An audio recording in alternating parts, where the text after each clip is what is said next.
Hola amigos, bienvenidos a Hablemos de Ópera. Hablemos de Ópera en Casa, una emisión más de estas charlas que hacemos 2 veces a la semana desde la cuarentena, a la que todos seguimos todavía obligados en todo el mundo. Pero bueno, hemos encontrado que esta es una buena oportunidad para que hablemos de ópera y para encontrar temas diversos que pueden acercar este género a quienes todavía no están cerca de él y resultarles todavía más atractivos a quienes ya lo amamos.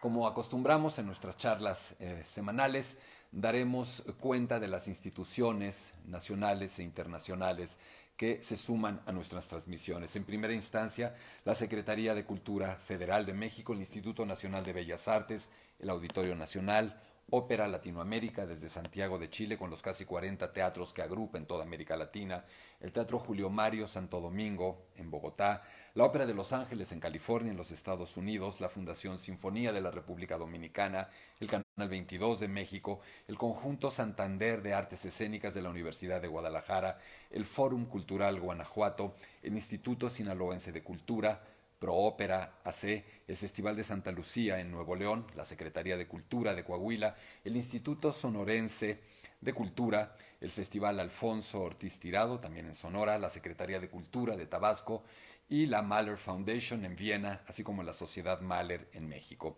El teléfono de Hablemos de Ópera es 55 43 47 02 83. Nuestras redes sociales son, bueno, esta página de Facebook a la que nos hacen favor de conectarse en este momento. En Twitter soy @gkleinburg, también en Instagram. Así es que ahí estamos para lo que se ofrezca. Y ahora sí vamos con el tema del día de hoy, que me parece ha generado bastante expectativa entre nuestras amigas y nuestros amigos. México lindo y querido, el fenómeno de los tenores mexicanos. Porque sí, estamos hablando de un fenómeno, de algo que es muy difícil de explicar. Yo quiero empezar dándole las gracias a dos personas de las que siempre estoy cerca para estos temas, pero con las que he tenido particular cercanía en estos días y horas cercanas a esta charla. En primer lugar, a Octavio Sosa y en segundo lugar, a Gabriel Mijares, a los dos hermanos más que amigos. Les mando un abrazo con todo el cariño de siempre.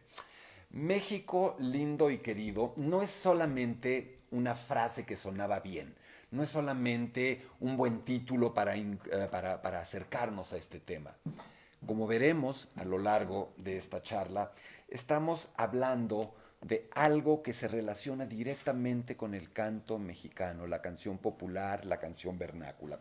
Y tal vez tendría que empezar hoy por una suerte de confesión de lo que no va a ser el programa o nuestra charla. Nuestra charla no va a ser un concurso, no va a ser una suerte de evaluación de mi parte de cada uno de los tenores pasados, presentes y futuros de México con una especie de podio y de entrega de medallas. No, no va a ir por ahí. También es importante decir que de entrada a mí me parece que esta charla está un poco mal en un sentido y les voy a decir en cuál. El canto operístico mexicano no se limita a los tenores, no se limita a los exponentes masculinos del género canoro operístico.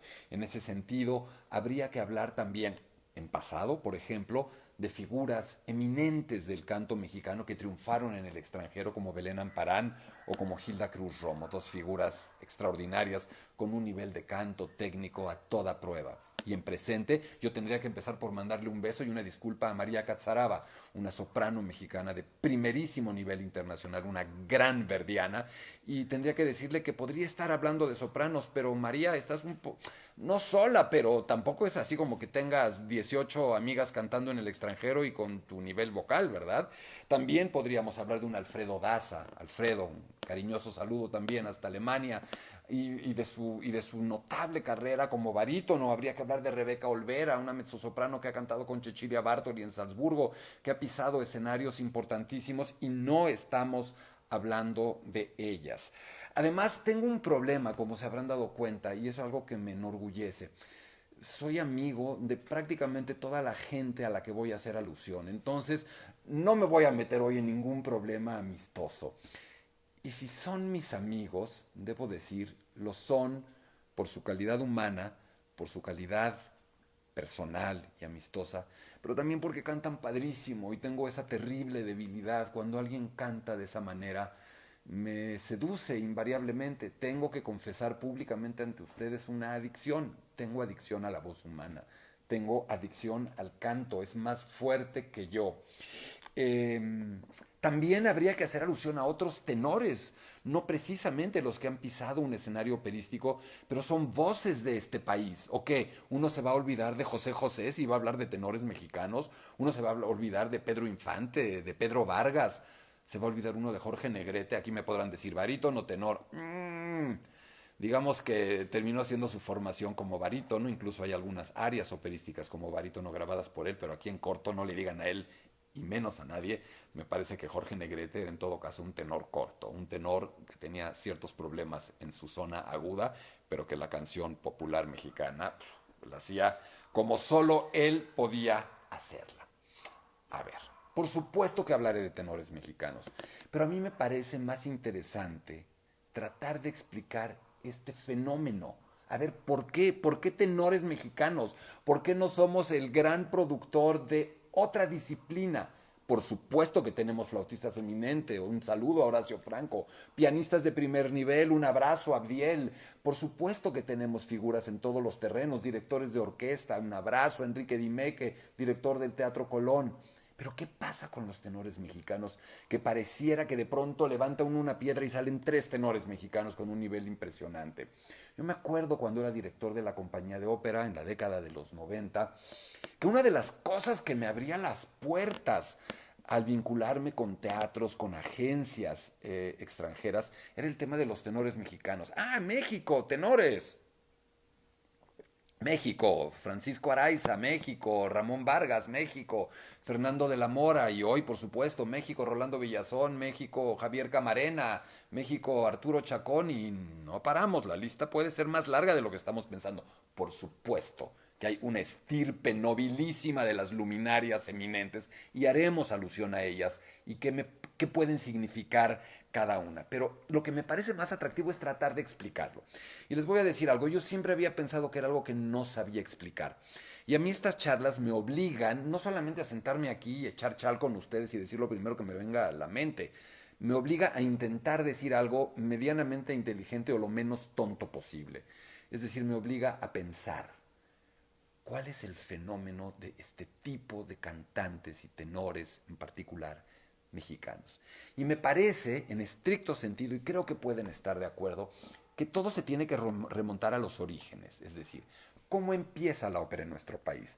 Y la ópera empieza en nuestro país, como sucede en muchos lugares del mundo y como sucede en casi toda América Latina, por una suerte de colonización operística italiana. Compañías de ópera italiana que llegan a México en el siglo XIX, incluso antes. Sabemos que, por ejemplo, Maximiliano alentó muchísimo la producción operística, la visita de compañías italianas, no germanas, afortunadamente, si me lo permiten decir. A mí me parece que ahí está el principio de la explicación del fenómeno de los tenores mexicanos. Fuimos colonizados, fuimos fecundados operísticamente por compañías de ópera italianas que traían cantantes italianos y que hacían repertorio italiano. Piénsenlo un segundo. Ahí, el canto italiano, el canto tenoril italiano, el canto mediterráneo, libre, solar, ahí llega a nuestro país y no podemos soslayar eso como un mero detalle. Es algo importantísimo. Insisto, si hubiera sido de otra manera, otro gallo, valga la expresión, otro gallo nos cantaría. ¿De dónde podemos empezar a tirar la línea, a jalar la línea de los tenores mexicanos? Seguramente mucho antes del que voy a decir, pero a mí me parece que hablar de cantantes que no podemos escuchar, es decir, que no tienen un registro fonográfico, discográfico, es entrar en el terreno de meras conjeturas. Y en ese sentido, el punto de partida tendría que ser obligadamente Carlos Mejía. No les suena, ¿verdad? Si siguen la página, seguramente habrán visto que subimos un audio con Carlos Mejía, tenor mexicano, nacido en 1892 y muerto en 1968. Escúchenlo, se van a llevar una sorpresa. Alguien me dijo, es como un Beniamino Gili en un mal día. Oye, ser un Beniamino Gili en un mal día es algo que cualquiera de todos nosotros querríamos ser por un instante en la vida. un tenor que es difícil apreciar porque es un registro fonográfico de estos viejos que grababan en un cucurucho con un aparato que registraba en cera, muy difícil de percibir. Pero sí percibimos un timbre bello, un timbre libre, un timbre, una emisión correcta, una impostación correcta, con el estilo y los manierismos propios de esa época. No voy a hacer un recuento gigantesco, pero sí es importante mencionar muchos nombres. Esta es una oportunidad no solo para mencionar los que todos conocemos, los que ya se saben, los que están esperando. Esos qué chiste. Esos se han labrado ya una carrera, un nombre, un prestigio increíble por su propio mérito y además cuentan con las redes sociales, con la difusión, con la globalización que nos permite tenerlos cerca, con esto que tengo atrás de mí, que nos permite tenerlos a nuestra disposición en cualquier momento.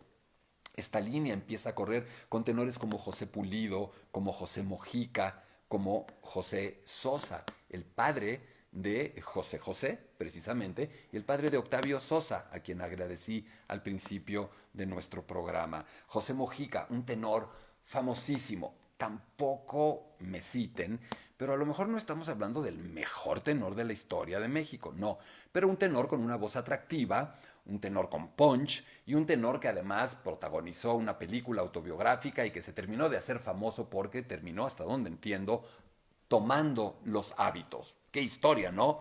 Un tenor de ópera que termina convirtiéndose en sacerdote. Yo me imaginaría mucho más la historia inversa. Un sacerdote que termina convirtiéndose en cantante de ópera. No sé por qué estoy pensando en una película de Mauricio Garcés, con esta dicotomía entre estas dos profesiones tan distintas. Seguimos un poco trazando, jalando la línea, y habría que hablar de todo un periodo importante de la ópera en México, de gente que consolidó, de tenores que consolidaron una labor importante y que fueron la columna vertebral, cargaban con las temporadas de ópera en la parte nacional de nuestro país, como Alfonso Navarrete, como David Portilla, como Ignacio Clapés, como Salvador Novoa. Y luego hay una lista grande, o no grande, de tenorazos que por una u otra razón tuvieran carreras más cortas, no tuvieron el prestigio que sus voces y su canto podría haber merecido, o tuvieron carreras más cortas y terminaron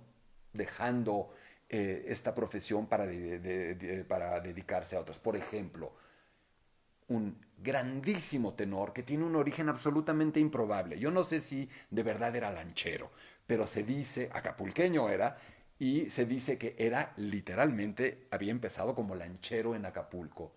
Jordi Ramiro. Tenorazo.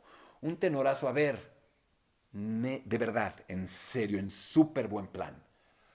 Revisen el video que subí de Jordi Ramiro a nuestra página y compárenlo con los cantantes que han cantado muy recientemente Lucia di Lammermoor en el Met de Nueva York.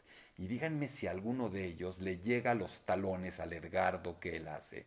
Díganmelo de verdad. Un tenor con una voz fuerte, un lírico fuerte, con un squilo, una verdadera campana en el registro agudo. Un tenor valiente, un tenor de esos mexicanos, literalmente como los machos mexicanos que no se fruncía en ningún momento, que se arrimaba hasta el último instante. Yo recuerdo sus si bemoles, sus si naturales, recuerdo su sonrisa, recuerdo su carácter campechano, pero además recuerdo que de verdad en escena, acústicamente, lo que estábamos oyendo era lo que nos gusta, un canto libre, bien emitido, con la voz adelante, súper recargada aquí en la máscara, con todos sus resonantes, con una súper voz de cabeza, una auténtica campana. Jordi Ramiro, que en paz descanse. Hay otros dos tenores a los que yo quiero aludir, porque de pronto también en México sobrevaloramos un poquito esto del Met. Yo entiendo que el Met es una casa de ópera importante, pero no es la única casa de ópera del mundo. No es la casa de ópera más importante del mundo. Hay muchas otras en muchos otros lugares.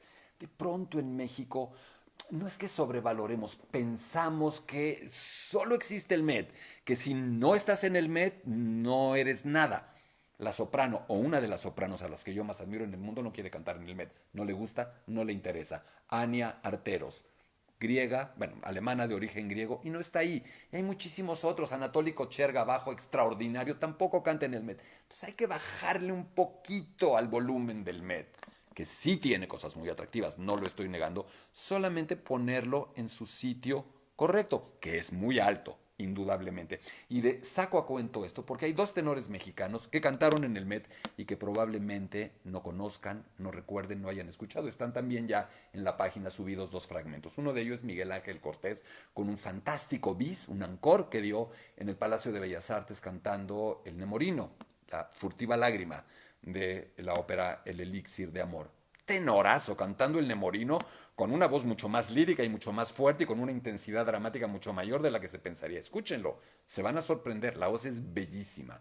Y luego hay otro tenor del que yo quiero hablar, con el que me ha unido una entrañable amistad, pero una amistad que no me ciega y no me ensordece para poder afirmar ante ustedes que es uno de los timbres más hermosos de tenor que he escuchado en mi vida entera, el de Alfredo Portilla, hijo precisamente de David Portilla. Vecino, precisamente, aquí a unas cuantas casas vivía, ya no de esta desde la que estamos transmitiendo. ¿Por qué con tanta seguridad hablo del timbre? Dirán ustedes, pero a ver, el timbre, pues según usted, según tú, es el timbre más bello que has oído, habría que oírlo. Yo les quiero decir algo en mi experiencia de escuchar canto. Por más canto que se escuche, siempre hay discusiones en cuanto a la técnica, que si giró, que si no giró, que si el agudo está abierto, que si no está abierto, que si la lengua, que si no la lengua, que si subglótico, que si no tan subglótico, todo lo que trato de, yo no diría enseñar, de transmitirles en mis sesiones de entrenamiento auditivo. Y ahí la gente puede discutir. Pero si ustedes ponen a 1000 personas conocedoras a escuchar a un cantante, a un tenor, tal vez se saquen los ojos entre todos para decir cuál es mejor y quién le gustó más, quién menos. Pero va a haber un solo punto, un solo atributo de ese canto en el que todos van y vamos a estar de acuerdo: la belleza de la voz. Díganme ustedes por qué. ¿Cómo se mide la belleza? ¿Cómo sabemos por qué puede haber un consenso sobre eso? Y lo hay. Desde esa certeza yo les digo que la voz de Alfredo Portilla es una de las voces más hermosas que he escuchado jamás de cualquier tesitura. Y puedo decirles también que el si bemol que yo le escuché a Alfredo en el Simón Bocanegra con Juan Pons y Verónica Villarroel, siendo yo director de la Ópera de Bellas Artes, es el si bemol más padre que yo he oído en el Palacio de Bellas Artes de un tenor. Así se los digo. Un agudo no es una nota no es un cantante, pero esa se quedó perfectamente metida en mi cabeza. Y sigo con esta lista porque es la oportunidad de que escuchen estos nombres. Cantantes mexicanos más o menos en activo en otros lugares: David Lomelí, tenorazo; Héctor Sandoval, un tenor mexicano. ¿Estamos al aire? Sí, estamos al aire, ¿verdad? Estamos al aire, perdón, tuvimos aquí un titubeíto, pero creo que ya estamos. Ya pasó el susto. Aquí estamos Maite y yo. Somos, acuérdense, nuestro estudio entero de programación. Somos todo. Entonces, bueno, ahí vamos, seguimos. Dante Alcalá es un tenor también con una voz bellísima, con una muy sólida trayectoria. Y Alan Pingarrón, un tenor mexicano de primerísimo nivel. Un hombre que además es un ejemplo, que ha vencido una discapacidad. Es un hombre invidente y que tiene una técnica, un canto y una voz como para parar el tráfico. Y las promesas, el futuro: dos cantantes, dos tenores a los que quiero referirme: Leonardo Sánchez y Mario Rojas. Recuerden los nombres: Leonardo Sánchez, Mario Rojas. Estoy seguro de que en algún futuro no lejano los van a oír más de lo que los están escuchando hoy día. Y ahora sí, antes de entrar a la explicación, los nombres que estamos esperando. El fenómeno de los tenores mexicanos podría tener un nombre, y el nombre que debería de llevar es el nombre de Francisco Araiza. Uno podría decir el fenómeno Araiza. Queridísimo Francisco, ojalá que puedas escuchar esta charla hasta donde estés. Te mando un abrazo con el cariño de siempre. Francisco Araiza, o sea, esta carretera se llama Francisco Araiza. Si uno dice Freeway Francisco Araiza Tenores, es por ese camino. Ese hombre abrió la brecha. Ese hombre, alumno de Irma González, ese hombre, fruto del Conservatorio Nacional de Música, es el que de la nada, cuando nadie se lo esperaba, llegó a Europa, y no solo a Europa, llegó a la zona germana, a Alemania, a Austria, y les dijo: ¿qué creen? Que yo les voy a enseñar cómo se canta su repertorio mejor que ustedes. Un mexicano les va a venir a enseñar cómo se canta Mozart, les va a venir a enseñar cómo se hace el Lied de Schubert, cómo se hace el Lied de Brahms, cómo se hace el Lied de Schumann. Literalmente es como un austriaco viniéndonos a vender y a enseñar a hacer tacos al pastor. Fue declarado el nuevo Wunderlich, el nuevo Fritz Wunderlich.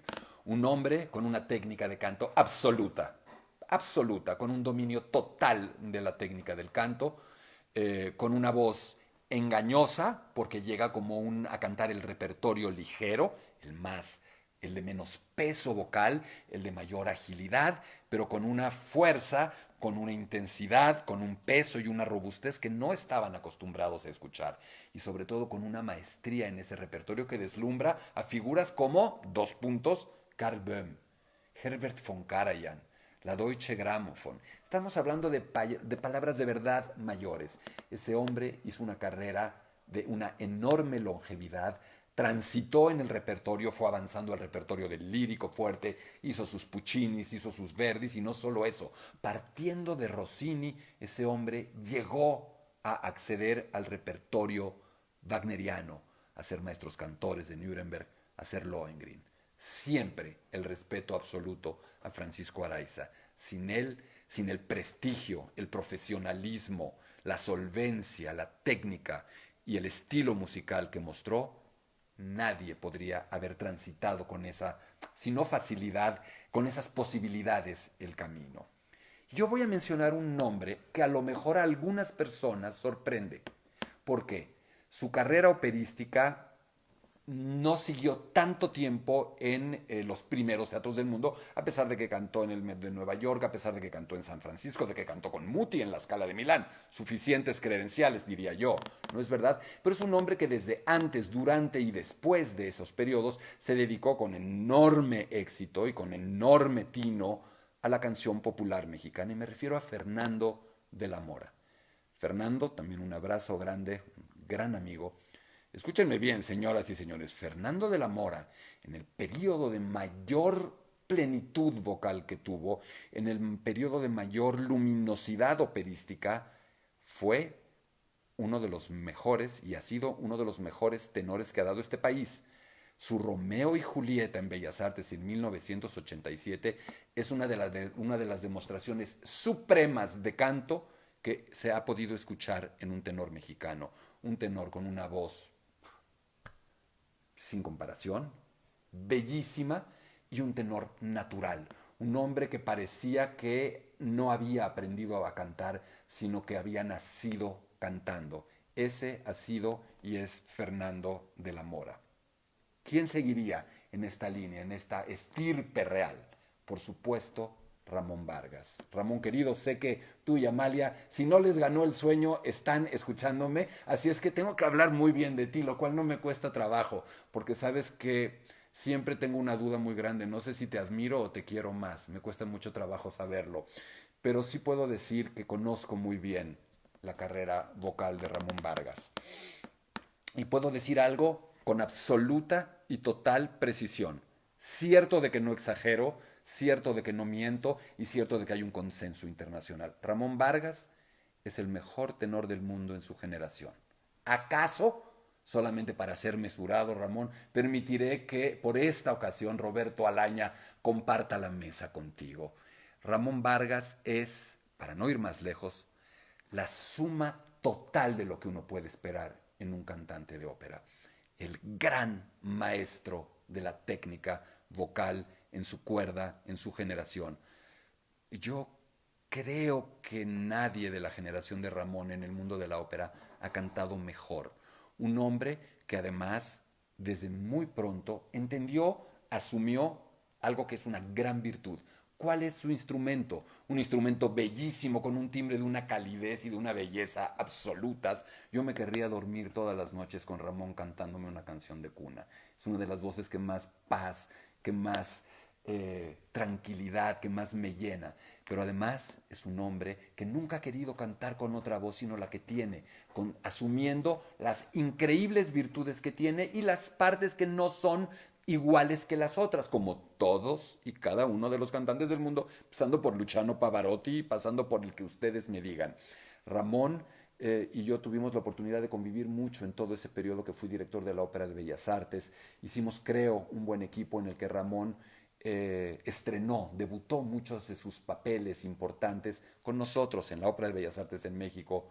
Tito, de Mozart, Rigoletto, La Favorita, Balo, igual y se me quedó alguno en el tintero, Ramón, pero muchos de esos papeles los hizo por primera vez en México, siempre mostrando eso, una técnica verdaderamente suprema, una emisión impecable, una homogeneidad en los registros perfecta, un paso de su voz perfectamente logrado, unos agudos bellos, no tan expansivos como a lo mejor tú mismo me has dicho que hubieras querido, lo dices con toda tranquilidad, pero absolutamente suficientes, un músico de primera, un hombre que canta desde que yo creo que Ramón canta antes de berrear de bebé, desde niño está cantando, fue niño cantor en la Basílica de Guadalupe, dio el salto mortal entre niño cantor y adulto cantante y se ha convertido de verdad en un ejemplo en su repertorio, en su consistencia, en el prestigio que ha dejado en cada lugar del mundo.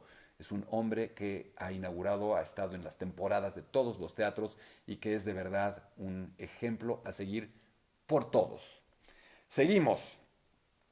Rolando Villazón, un nombre que indudablemente están esperando. Rolando, si tienes oportunidad de estar viendo esto hasta allá con Lucy también, un abrazo, un beso grandes hasta París. Y bueno, ¿qué les puedo decir de Rolando? Yo tuve el privilegio, la suerte de vivir de lleno, en primerísima persona, todo el arranque de su carrera. La primera audición que Rolando hizo a una persona en un teatro de ópera me la hizo a mí, a su servidor. Tuve la oportunidad, el privilegio de ser la persona que contribuyera a esos primeros papeles, a acercarlo a Gabriel Mijares, que fuera su maestro de canto en un principio, a dar a su debut con la mulata de Córdoba, Rolando, la cercanía con Plácido Domingo, Operalia. Así es que sí puedo decirles que Rolando, además de ser un grandísimo cantante, un grandísimo tenor, es una figura única en la historia de la ópera. De la ópera con mayúsculas. Estamos hablando de una personalidad inigualable en el escenario, un huracán, un tipo que salía y antes de abrir la boca te tenía completamente dominado, controlado, un hombre, un performer en el más amplio sentido de la palabra, perdonen que lo use en inglés, un hombre que se transformaba en esos papeles y que los vivía hasta matarse en el escenario y hacerte a ti morir con él o hacerte a ti carcajear con él. En esta casa donde estamos transmitiendo esto, si ustedes conocen ese momento en el que Rolando Villazón en el Elixir de Amor hizo el malabarismo con las naranjas, en esta casa, con tal vez unas copitas de vino más de las que estamos dispuestos a confesar, surgió esa idea de que en el tralaralalalalalara, Rolando, que entre sus incontables gracias tiene la de ser malabarista, mago, clown, escritor, director de escena, programador musical, tenor, no sé qué más se puede ser. En ese sentido, en este lugar, decía yo, surge esta idea de aprovechar sus dotes como malabarista. Un tenor de una voz bellísima, de una intensidad vocal increíble. Es un hombre que sabemos por un quiste congénito en las cuerdas vocales, tuvo que someterse a una cirugía y tuvo que hacer toda una reinvención de repertorio, toda una reinvención de su propia carrera que constituyen, en mi humilde opinión, uno de los actos de mayor genialidad artística en la historia de esta disciplina. Que este hombre se haya reinventado, ajustando su repertorio y ampliando todo el mar de posibilidades que tenía, es algo que tenemos todos que agradecerle. Y yo en particular, una vez más, Rolando, agradecerte la invitación como director de la Semana Mozart en Salzburgo para que este enero pasado pudiera ofrecer la conferencia Mozart y sus amigos en el Palacio Arzobispal. Gracias por eso. Por supuesto que en esta lista tiene que estar Javier Camarena. Nos ponemos de pie y nos sentamos para hablar, a ver, vamos a decirlo sin exageraciones, del tenor más prestigiado, aclamado y querido hoy en este planeta. Si hay otros planetas donde se canta, podría decir que no, que no es del universo, pero si en esos planetas escuchan a Javier Camarena, Javier, dijiste que ibas a hacer un esfuerzo para estar despierto en Suiza. Ojalá que tú, tu esposa puedan estar escuchando esto. Un abrazo, un beso y, como siempre, mi cariño, mi respeto, mi admiración hiperbólicas. Javier Camarena, ¿por dónde empezamos? Primero que nada estamos hablando de los agudos y los sobreagudos más bellos, potentes y seguros que existen hoy en el mercado. La facilidad, Javier, con la que tú puedes dar un do o un re bemol son casi obscenas, son ridículas. ¿O no? No, ¿verdad? Eso es lo que suena. Ahí está la gracia de Javier, que parece que como, así como uno eructa, él saca un re bemol. No, no. Hay una técnica, hay un trabajo extraordinarios detrás, no hay que confundirnos. Parte de esa técnica, parte de ese trabajo enorme implica o es justamente que nos suene así de fácil. Javier, que es uno de los cantantes más inteligentes que he conocido, un hombre que además se puede reír de sí, hay que ver nada más los videos chistosos que tantas veces nos ofrece, ha subido incluso en ocasiones videos de cómo cantaba cuando no cantaba así, con un poco, no sé si de burla de sí mismo, pero todo lo contrario, uno puede percibir el arduo trabajo que este hombre ha seguido para llegar al Everest absoluto y ya ahí en el Everest muerto de risa aparentemente dar 9-2 de pecho y hacer que todo el país alrededor de esa montaña esté aullando y suplicando un ancor, un bis. Y aquí hay que detenernos un poquito. Está increíble que Javier de todos estos ancors y estos bises y haya roto todos los récords posibles del mundo en ese sentido. Está increíble que sea una máquina sublime de sobreagudos. Pero, pero limitarse a eso para ver y para evaluar el canto de Javier me parece muy injusto. El canto de Javier es muchísimo más que eso. El canto de Javier es también la media voz, la mezzovoce. El canto de Javier son esas sutilezas dinámicas, son la preocupación de enfocarse y de abordar cada nota, cada compás de una manera absolutamente precisas, tratar de decir algo en cada nota. Javier no es un hombre que esté negociando el aria como se puede para llegar al do de pecho, no. Cuidado cuando cuidado con ver a Javier Camarena de esa manera. Insisto, Javier es un cantante súper dotado, pero también es un cantante súper trabajador y es un artista. No es tampoco un cantante ligero como se podría pensar. Yo creo que estás de acuerdo conmigo, Javier. Javier es cuando menos ha sido, es ya un cantante lírico ligero, con un centro cada vez más generoso, cada vez más carnoso, pero que puede seguir subiendo con estos agudos expansivos, con estos resonadores naturales increíbles, con esta voz de cabeza también fantástica, que tiene una auténtica trompeta. Yo no sé si la voz de Javier es tan grande o no es tan grande, pero tiene lo que se necesita, que no es el tamaño, lo que se necesita es el canto correcto y la proyección correcta. Ramón Vargas decía, ha dicho la frase más brillante que yo le he oído decir a mí, a un cantante. Él decía, Gerardo, yo no grito porque cuando grito nadie me oye. Gritar quiere decir no hacer lo que hay que hacer, quiere decir no cantar con la técnica correcta, con la impostación, con la libertad, con la voz puesta en el lugar adecuado. Javier no grita nunca, por eso lo podemos oír a 3 cuadras. Y querría culminar esta parte de la estirpe notable de cantantes con Arturo Chacón Cruz, un tenorazo lírico al que yo admiro enormemente. Saludos también, Arturo, hasta Miami. Además, un hombre que tuvo el valor, impulsado, si mal no recuerdo, por Ramón Vargas, que ha sido uno de sus mentores, de dar el salto de barítono a tenor. Es decir, de entender que si bien estaba cómodo cantando en el registro de barítono, él era un tenor y podía dar ese salto. Es un salto valiente, riesgoso, comprometido, para algunos podría ser innecesario, pero lo que obtuvimos es este tenor con una presencia escénica increíble, espléndido músico y con una voz mucho más oscura que la de los otros tenores de los que hemos hablado mexicanos, acaso la de Rolando podría ser de ese tipo de oscuridad, una voz de lírico fuerte, que por qué no, con el tiempo podría llegar a ser un tenor spinto de un altísimo nivel. Hasta aquí nuestro recuento de tenores. Podríamos seguir un rato más, pero a mí me parecería interesante decirles que, que mi cercanía con estos cantantes y que hablo así de ellos, hablo así del canto, porque en los años que fui director de la ópera tuve el privilegio único de que todos los cantantes con los que convivía me enseñaron a escuchar, me permitieron entender lo que hacían, me explicaban, me ponían exámenes que yo pedía para entender qué estaban haciendo, para poder entender el canto. ¿Y saben qué pasó con eso? Algo maravilloso. Creo entender cómo se canta sin ser cantante, sin ser maestro de canto, a pesar de que Gabriel Mijares hizo su esfuerzo inútil por arrancarme algo más que un maullido, nunca lo logró, pero sí me permitió entender muchas cosas del canto de esas clases. Y lo que les puedo decir es que una de las cosas que me pasaron es que durante esos años, al entender el canto y estar involucrado con los cantantes que estaban en el escenario de la tesitura, que fueran, pero en particular con los tenores, sufrí con ellos, viví con ellos, canté con ellos. Mi esposa puede dar fe de ello.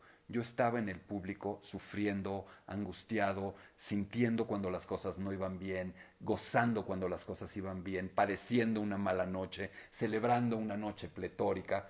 Y en ese sentido pude adentrarme de una manera muy emotiva, pero sin perder la parte técnica del canto. Hay otros maestros en México y hay que hablar de esos maestros de canto. He mencionado varias veces a Gabriel Mijares, pero tendría que hablar de Armando Mora, tendría que hablar de Eugenia Garza, dos maestros, cantantes también, que han producido no pocos cantantes en nuestro país. Y por supuesto hay dos figuras de las que quiero hablar, porque han sido decisivas esas dos figuras para la formación del canto mexicano. No se puede explicar el canto en este país sin Enrique Patrón de Rueda. Es imposible. ¿Canta? No. ¿Es maestro de canto? Tal vez. ¿Es un coach de primer nivel? Sí. ¿Es un director concertador? El mejor director concertador operístico que ha tenido nuestro país en los últimos 30 años al menos, sin duda.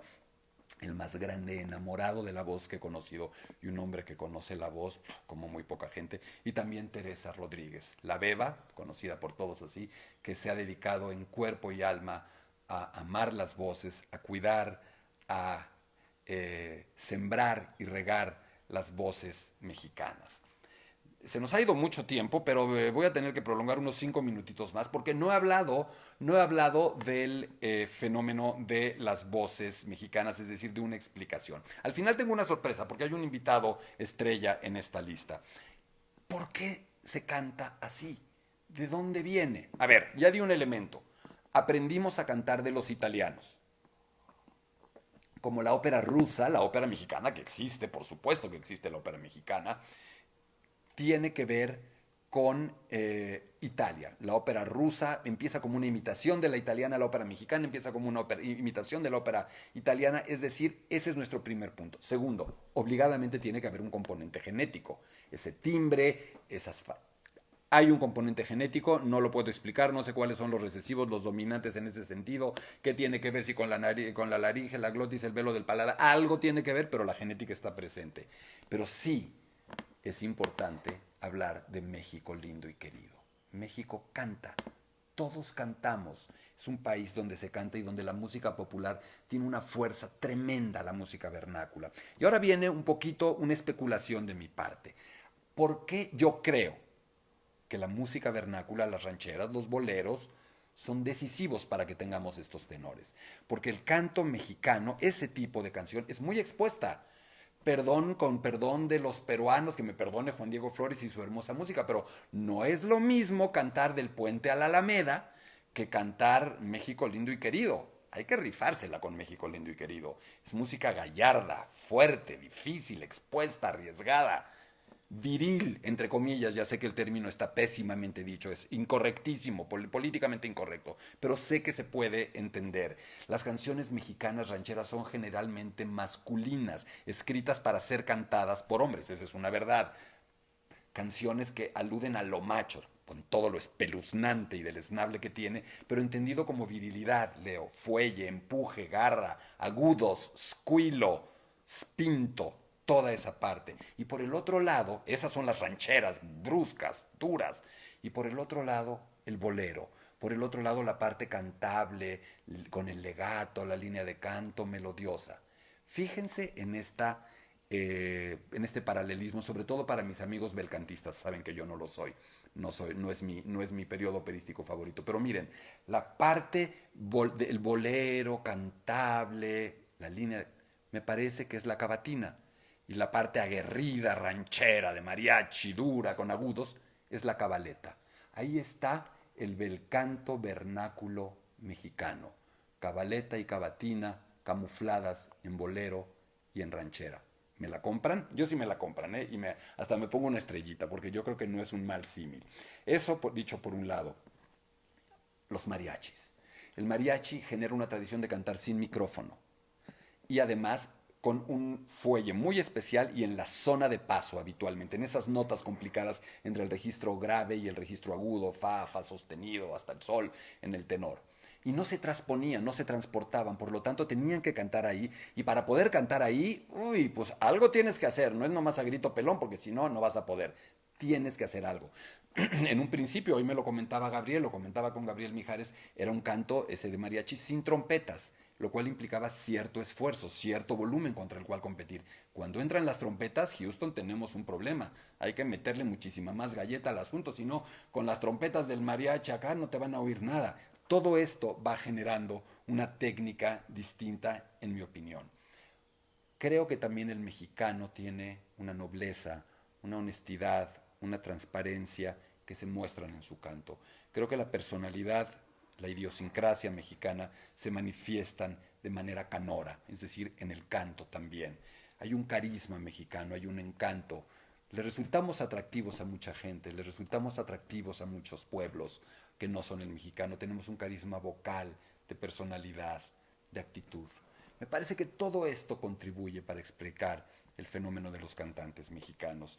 Pero yo les dije que había un invitado sorpresa. A ver, si hay alguien que vivió en nuestro país de los 6 años, 8 años a los 21, que se volvió persona en este país, que se volvió músico en este país, que hizo su carrera musical en este país, que aprendió a cantar en México, que aprendió a cantar con ese repertorio del que estoy hablando, que hizo su debut en México, que avanzó todo el principio de su carrera en México, que se volvió persona, individuo, consciente en México. No estamos hablando de un mexicano, sí, están adivinando. En esta lista de grandes cantantes mexicanos yo incluyo a Plácido Domingo. En la medida y de la manera en la que ustedes consideren y quieran considerar a Plácido mexicano. Sé por mi relación con él que él se considera en una buena medida también mexicano. Él me lo dijo un día que íbamos en la calle de Burdeos y que estaba y que vi un balcón y me dijo, mira, en ese balcón yo le llevaba serenata a Marta, mi mujer, y le llevaba serenata con estas canciones de las que estoy hablando. Me dijo, con estas canciones aprendí a cantar. Por lo tanto, Plácido Domingo, la más extraordinaria figura del canto operístico en los últimos 50 años en nuestro planeta, en el sentido más integral del término, Plácido Domingo es indudablemente una de las luminarias del canto operístico mexicano y estoy absolutamente seguro de que todos y cada uno de los tenores a los que he hecho alusión le dan la bienvenida con cariño, con respeto, muchos con agradecimiento y todos con admiración a Plácido Domingo en esta lista de grandes tenores mexicanos. Me parece que no tenemos mucho más que decir. Creo que con esto podemos redondear nuestra charla México lindo y querido, el fenómeno de los tenores mexicanos. Hasta aquí la charla de hoy, pero ahora una invitación especial e importante, un llamado también de apoyo a nuestro proyecto. Nuestro proyecto sobrevive también a partir de las otras actividades, las que cobramos, las que son un poco más privadas. Tenemos una próxima actividad de Hablemos de Ópera en este sentido. El título me parece que les va a decir prácticamente todo. El título es Beethoven y el aislamiento. ¿Qué nos dicen Beethoven y Fidelio, su única ópera, acerca de los difíciles tiempos que vivimos, el aislamiento de toda índole, la enfermedad, el padecimiento físico, la discapacidad, la violencia doméstica, el alcoholismo, toda esta historia que convierte a Beethoven en el menos probable de los héroes del mundo y sin embargo estamos ante uno de los más grandes héroes de la historia de nuestra especie. Un hombre que contra todos los pronósticos se convirtió en una figura referencial de la cultura de Occidente y que escribió una sola ópera que encierra todo lo que podemos decir y hablar sobre él. Así es que los invito a que se inscriban. La charla va a ser una charla unitaria de 2 horas y media, el martes 12 de mayo de las 7 a las 9, 9 y media de la noche. El costo es de 500 pesos por computadora, por dispositivo, o yo hoy más bien diría por casa. 500 pesos por casa para que toda la familia pueda acompañarnos el 12 de mayo para que hablemos de Beethoven y el aislamiento. ¿Qué nos dicen Beethoven y Fidelio, su única ópera, acerca de los difíciles tiempos que vivimos? En breve subiremos toda nuestra información y les pedimos que nos acompañen, que se inscriban, y también los invitamos a que este próximo martes a las 6 de la tarde, ahora sí que en el mismo canal, a la misma hora, nos acompañen aquí en nuestra página para que hablemos de ópera en casa. Hasta el martes.